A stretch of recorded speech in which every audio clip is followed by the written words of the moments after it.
नमस्कार, आपण पाहत आहात न्यूज अप। हे वन खात्याचे अधिकारी आहेत। शासनाचा प्रतिनिधी कोण येतं? शासनाचा प्रतिनिधी कोण आहे? त्यांनी खाली यावं, विषय कट। पण हे काय, हे बघा, हे जर राजकीय पक्षाचं आंदोलन असतं, याच्यात आमचे वैयक्तिक काही स्वार्थ असते, आम्ही समजू शकतो।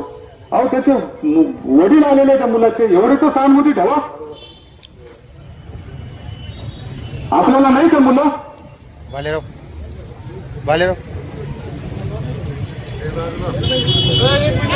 कायदा व सुव्यवस्था सांभाळणं ही पोलिसांची जबाबदारी आहे, प्रांताधिकाऱ्यांची नसेल तरी।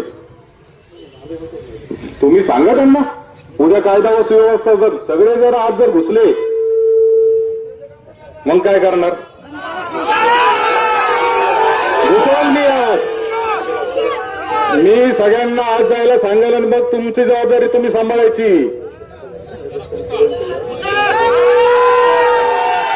इलेक्शनचा ह्याचा काही संबंध नाही। असेल इलेक्शनचा संबंध असेल तर लेखी द्यावं का आचारसंहिता भंग आहे, मी तुम्हाला सांगतो, मी सोडून देईल विषय। लेखी द्यायचं पण आम्हाला।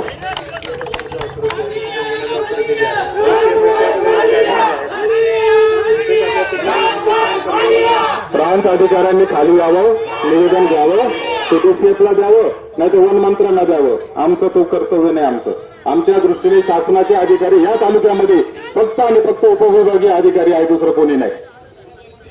आणि इथं जर उद्या कायदा व सुव्यवस्थेची परिस्थिती निर्माण झाली तर त्याची सर्वस्व जबाबदारी ही पोलिसांचे प्रमुख म्हणून तुमची राहील। त्यामुळे सगळ्यांनी खाली बसून घ्या। अशाच विश्वासार्ह आणि खरी बातमी पाहण्यासाठी न्यूज अप चॅनलला लाईक आणि सबस्क्राईब करा। धन्यवाद।